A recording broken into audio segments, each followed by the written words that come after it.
The NBA draft is fast approaching, and lying season is in full swing. Mock drafts are all over the place, and I figured I'd throw my hat into the ring. Today, I'm going to walk you through the entire first round of the 2020 NBA draft and lay out where I think certain players will fall.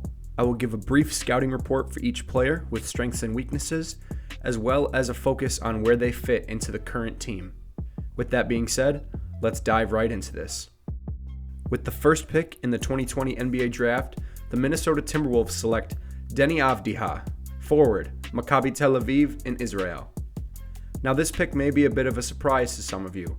Rumors that LaMelo Ball and Anthony Edwards have been near the top of draft boards are very common right now. However, both of those players have slid lately with questions about poor interviewing skills, a lack of maturity, and low motors. Minnesota is also rumored to be shopping this pick, trying to sell off to the top bidder. If they don't find a trade partner, I think Avdija makes the most sense for them. Avdija is a high floor prospect, and he already has professional experience having played overseas in Israel. He's a playmaker as a wing, and he has good size. He's a creator, and he can get to the basket and finish or dish. He does need to work on his explosiveness and lateral mobility, but he would give Minnesota an intriguing trio alongside D'Angelo Russell and Karl Anthony Towns. Avdija is one of my favorite players coming out of this year's class, and I think he would fit very well with the Timberwolves. With the second pick, the Golden State Warriors select James Wiseman, center, Memphis. I originally debated having this pick be Onyeka Okongwu to Golden State, as he's another center who I think would fit their system a little bit better, but rumor has it that the Warriors brought Wiseman in for a workout about a week ago, and they absolutely loved what they saw. Wiseman would fill an obvious need down low for the Warriors, and he fits the build of today's NBA as a long, fast, and bouncy center. He's a solid rim protector and rebounder, but he does need to improve as a perimeter defender. With that being said, I think he has all of the tools to be an elite NBA player, and I think that landing in a place like Golden State would be absolutely ideal for him. With the third pick, the Charlotte Hornets select Anthony Edwards, guard, Georgia. Edwards is a physical freak and is very explosive. He was a prolific scorer at Georgia and excelled at getting to the rim. He has a great handle and pull-up game. However, questionable shot selection and questions about his maturity and motor have caused him to slide down draft boards lately. Charlotte definitely could take a hard look at grabbing Onyeka Okongwu, as they do need center help badly, but Charlotte has a bigger need, and that is to find a true star. In this year's draft class, I think Edwards offers that potential. If Charlotte looks past the character concerns and sees a true top prospect, I don't think they'll hesitate to pull the trigger here. With the number 4 pick, the Chicago Bulls select LaMelo Ball, guard, Illawarra Redhawks of Australia. Now, if I had made this video a week ago, I would have LaMelo Ball going number 1 to the Timberwolves. However, recent reports of him doing poorly in interviews and workouts has caused him to slide down my draft board. However, he has too much star potential to slide any further than the Bulls. He's got great size to switch on defense and is a strong rebounder, much like his brother Lonzo. He's an incredible facilitator who is constantly looking to set up others' offense. Although the Bulls do have Kobe White, I think they take LaMelo simply for the fact that he has elite potential, and they could figure out how to make a lineup of White, Ball, and Zach LaVine work. With the 5th pick, the Cleveland Cavaliers select Onyeka Okongwu, center, USC. Okongwu is my favorite big coming out of this year's draft class. He is a ball of energy, constantly hustling up and down the court. He's a great defender and a solid ball handler, and gives me some Bam Adebayo vibes with how he plays on the court. He's slightly undersized, but with some work in the weight room, he could contend and defend some of the best bigs in the league. Cleveland is an interesting team to try and predict what they will do. They have needs all over the board. However, I don't see them going guard here, as they already have Sexton, Garland, and Kevin Porter Jr.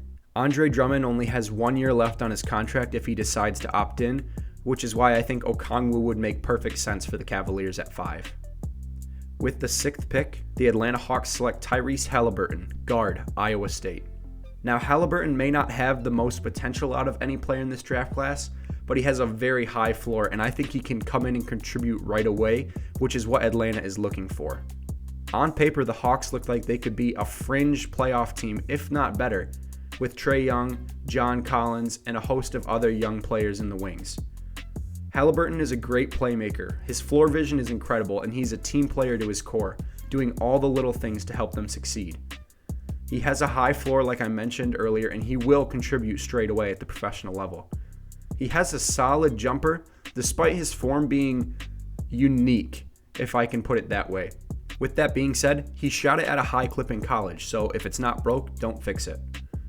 He's not the most explosive and can get beaten laterally on defense, but he's incredibly intelligent and makes up for it by being a team-first defender. With the 7th pick, the Detroit Pistons select Killian Hayes, guard, Ulm. Hayes is an elite playmaker and ball handler and is one of my favorite prospects in this draft class. He has professional experience playing overseas in Germany and is a good finisher around the rim. His shot off the dribble is smooth, and he is working on a step-back jumper that reminds me a lot of James Harden. However, he is very left-handed, rarely finishing with his right or even dribbling with it.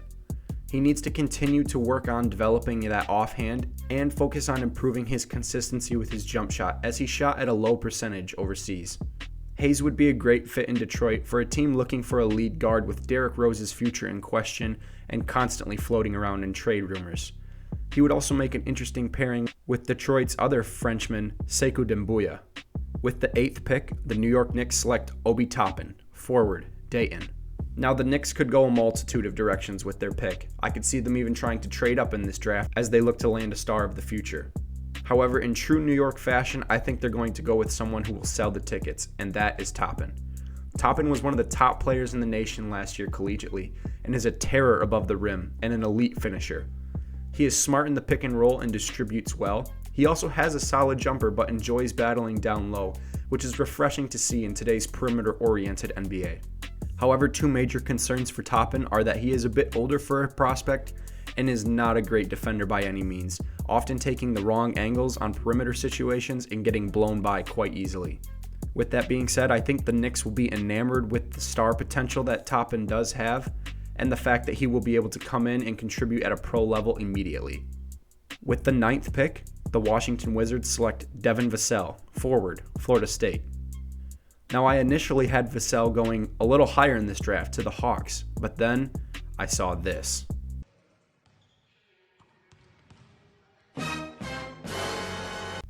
Now, there were questions about Vassell's shooting motion in college, but I do not think that this catapult launch is the answer. However, I will withhold my judgment on him as a prospect because players have succeeded with unorthodox jumpers in the past.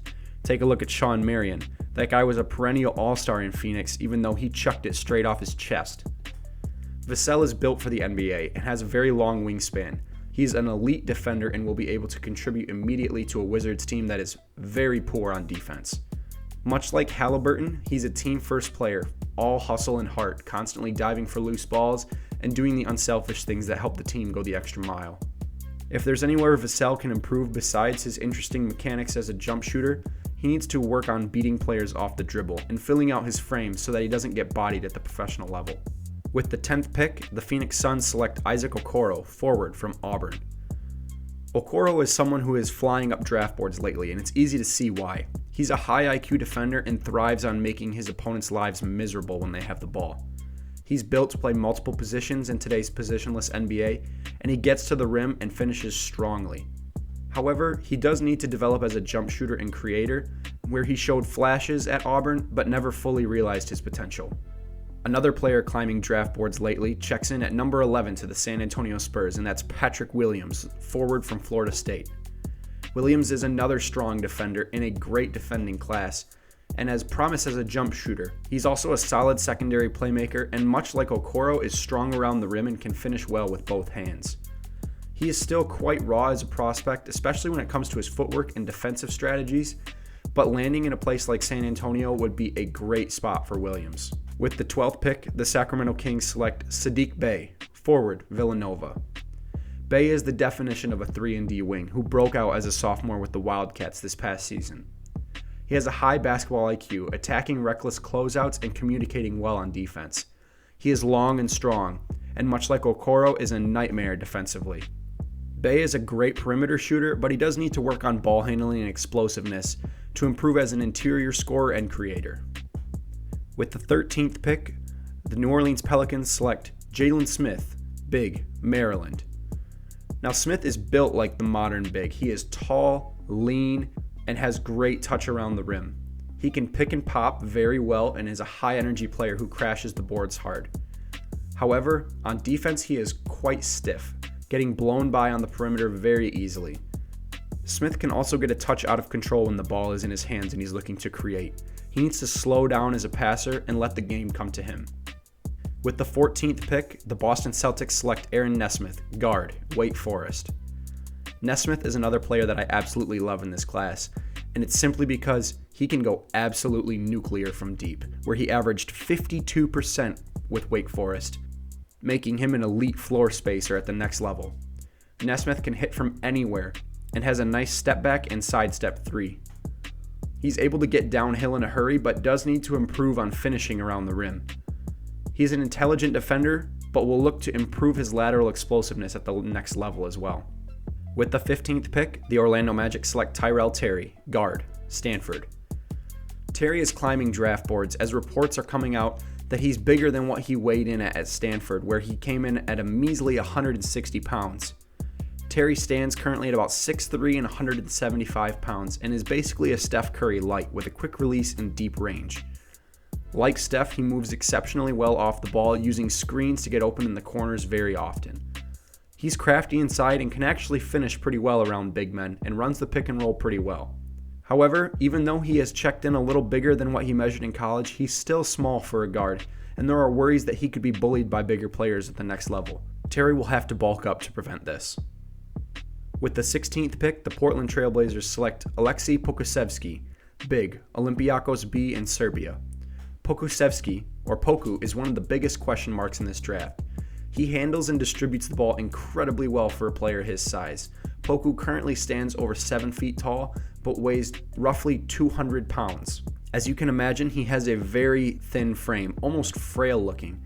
However, teams will not be able to deny that he is an incredible shooter with a massive wingspan, who could become an elite player at the NBA level.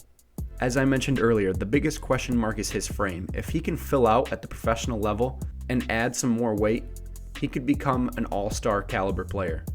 I think Portland could be a great fit because they already have a great big in Yusuf Nurkic. Poku can play almost a stretch 4 type of role alongside Dame and CJ McCollum and give them a very interesting team in a very competitive Western Conference. With the 17th pick, the Minnesota Timberwolves select Precious Achiuwa, big, Memphis. Having already taken Avdija in this draft, I think the Timberwolves will look to go big, and that's why I think Achiuwa would be a great fit. He is strong around the rim and runs the floor very hard. He's a great defender whose athleticism allows him to hold his own on the perimeter. He is very raw offensively and does need to improve as a jump shooter, which is why I think he fits well in Minnesota, because Karl Anthony Towns is already a great offensive threat for a big. Achiuwa can come in and help shore up their defense alongside Cat and learn offensively from him. With the 18th pick, the Dallas Mavericks select Kira Lewis, guard, Alabama. Lewis is another player who is climbing draft boards quickly and is an absolute burner in the open court where he can turn on the jets. He shows all the signs of a strong perimeter scorer and runs the pick and roll well. Dallas would love to have a secondary playmaker alongside Luka Doncic, and I think that Lewis could be just that. He does need to bulk up a bit, much like Terry, to avoid getting exposed defensively at the NBA level, but I think all the signs are there for him to be a solid NBA player. With the 19th pick, the Brooklyn Nets select Cole Anthony, guard, North Carolina. Now, do I think the Nets actually make this pick? No. But it would be fun to see Anthony get a look in with Brooklyn. He can get hot quickly as a scorer and could provide instant offense as a rookie coming off a bench for a very loaded Nets squad. Anthony was one of the lone bright spots on a very poor North Carolina team last year and is a solid defender who is very quick laterally. He can finish around the rim well, but questions remain about his health after a partially torn meniscus last year caused him to miss the end of the season for the Tar Heels. His shot selection is also questionable, but much of that could be attributed to him feeling like he needed to carry the load for a below-average Tar Heels team. If Brooklyn were to make this pick, I think Anthony would be very intriguing to see. With the 20th pick, the Miami Heat select Tyrese Maxi, guard, Kentucky. Maxi was a great scorer at the collegiate level last year and could help open up the perimeter for Miami's players like Butler and Bam Adebayo. He shows promise as a perimeter shooter and has great form. He is also a strong defender and stays locked in off the ball at all times. Maxi isn't the greatest athlete, however, and took a lot of contested shots in college because he struggled to separate. This also hinders him as a playmaker as he doesn't have elite burst. It will be interesting to see how he profiles at the next level, but I think Miami would be a great landing spot for him if Goran Dragic does not come back after this season. With the 21st pick, the Philadelphia 76ers select Desmond Bain, guard, TCU. Bain is another pro-ready prospect who could step into an NBA rotation from day one. He is older, but we can also call him mature and experienced, and is a great three-point shooter who excels off of screens and popping out. He can hold his own defensively, but is not the most explosive and needs to improve as a ball handler. It will be interesting to see what direction the 76ers go now that Daryl Morey is calling the shots over there alongside Elton Brand. I think Bain is a player who could fit on any roster from day one, and Philadelphia can use more contributors to help them make a push for the title. With the 22nd pick, the Denver Nuggets select Josh Green, guard/forward from Arizona. Green is a solid perimeter shooter, and he has great touch around the basket. He has a high basketball IQ with a great feel for the game, and is engaged and active on defense. He can switch onto guards or bigger wings, thanks to his larger wingspan and quickness. Green is not much of a playmaker or creator though, but Denver would be a great landing spot for him as they are loaded and would give him an opportunity to learn. With the 23rd pick, the Utah Jazz select RJ Hampton, guard, New Zealand Breakers. You remember this guy? Hampton made waves in the US as one of the first high school prospects to forego college to play overseas, where he played pretty well in New Zealand, but he went down with an injury mid-season. Hampton has a great handle and can freeze defenders with his great hesitation move. He is quick and explosive and can get downhill in a hurry. However, his jump shot needs work, and if he can improve it, I think Hampton would be one of the steals of the draft. He is a heady player who has a great basketball IQ and moves well off the ball and always seems to find himself in the right place at the right time. I wouldn't be surprised to see Hampton go quite a bit earlier in this draft, but that's just how my board ended up falling. I think Utah would be absolutely delighted to grab him at the 23rd pick. With the 24th pick, the Milwaukee Bucks select Malachi Flynn, guard from San Diego State. As one of the older members of this year's draft class, people have kind of forgotten about Flynn, but he's been gaining steam lately and moving up draft boards quickly. He is a bulldog on defense, willing to fight through every screen to stick with his man, and is a great pull-up jumper and a strong outside shooter. He runs the pick and roll very well, but is not the best athlete and can't finish around the rim with the very best of them. I think Flynn would project very well in Milwaukee, however, as Eric Bledsoe really seemed to struggle last year for the Bucks, and I think Flynn could give them the instant impact they need to push them that one step closer to the title. With the 25th pick, the Oklahoma City Thunder select Jaden McDaniels, forward, Washington. Now to me, this pick just screams OKC. He is the perfect Thunder type player. He is young, he is lean, and he is long. McDaniels has great handles for a taller player. As I said earlier, McDaniels is pretty lean, bordering on skinny, and bigger players could bully him. He struggles around the rim, which is pretty surprising for a player of his length. Coming out of high school, McDaniels was one of the top prospects in the nation, but didn't quite play up to his billing at Washington. The potential is definitely still there, and I think the Thunder could land themselves a late steal here. With the 26th pick, the Boston Celtics select Xavier Tillman, forward/center from Michigan State University. Tillman is a strong defender and can switch onto the perimeter comfortably, which coaches will love in today's modern NBA. He has great basketball IQ and knows the game inside and out, and he also flashes as a secondary playmaker in the pick and roll. He has soft touch inside and a wide array of post moves, which helps offset the fact that he is a tad undersized to play the center position in the NBA. He is not the most explosive player, and as I mentioned, is a bit shorter. With an improved jumper, I think he could help space out the floor for the Celtics and be the big that they need to help make a run for the championship.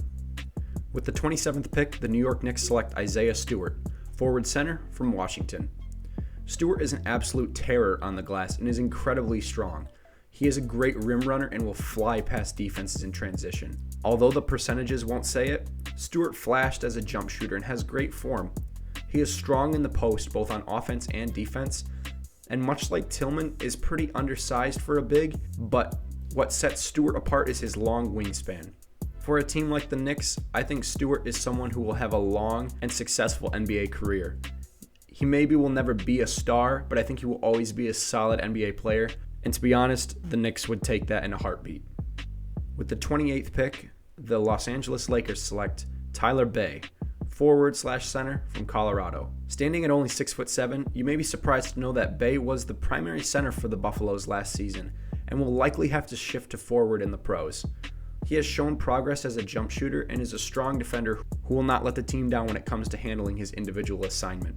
Having played center, he runs the floor hard and rebounds well, but does need to improve on the perimeter both as a defender and a playmaker. I think that he could fit in well with the Lakers and could even play center in a pinch when Anthony Davis and Dwight Howard are off the floor. With the 29th pick, the Toronto Raptors select Theo Maledon, guard, ASVEL, France. Maledon is a player who was a darling in the NBA draft community roughly a year ago, but has seen his stock slide with the draft approaching. Mentored by Tony Parker, Maledon has played professionally overseas already, much like fellow Frenchman Killian Hayes. He works the pick and roll well and can distribute or finish around the rim. He's improved as a shooter and can score off the catch and dribble. However, he doesn't have top-end speed, which raises questions about his abilities as a defender and a playmaker. Maledon does have a great wingspan, which projects well defensively, but he will need to improve his lateral quickness at the next level. With the 30th and final pick of the first round, the Boston Celtics select Paul Reed, forward/center from DePaul. Personally, I would be shocked if the Celtics make all three of these picks come draft night. I think they will likely move up and try and grab themselves another young star to put alongside their already great core. If they do make this pick, however, I think Reed makes a lot of sense. He's a strong interior defender and much like Tillman would help shore up a very weak Celtics front court. He loves the pick and pop, but he rolls well too. He's springy and long, which helps as he is undersized like Tillman to play the 5, but could project well as a 4. As a solid perimeter shooter, Reed can also get to the basket and throw down above the rim. He is strong and has a good finishing touch. However, he can be over-aggressive on both sides of the ball. His jumper, as I mentioned, is solid, but very robotic looking, almost painful to a point. However, I must stay true to what I said earlier in the video. If it's not broke, don't fix it. And for Reed, it's definitely not broke. He was a solid player in the Big East last season, and I think he and Tillman would be a strong front court duo for the Celtics and help make them true title contenders. So guys, that'll do it for today's video. Let me know in the comments down below who you think I might be too high or too low on. And also make sure to tell me who you hope your team drafts come November 18. I'd love to hear some of your guys' favorite sleepers, and as always, don't forget to like, subscribe, and turn on the bell for notifications. Until next time, I'll see you guys. Peace.